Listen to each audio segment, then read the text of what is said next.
គុណដែលខលមកអរគុណដែលមករកអូននិយាយពីគេប្រាប់បងថាមានរួយគេធ្វើឲ្យបងឈឺ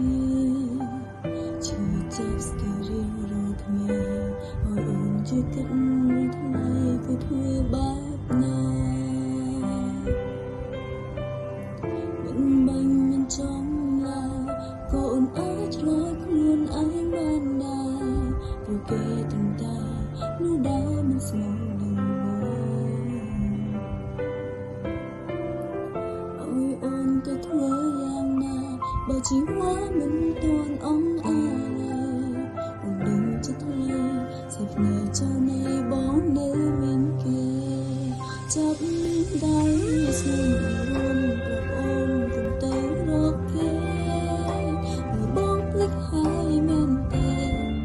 គេធ្វើឲ្យបងឈឺចាំ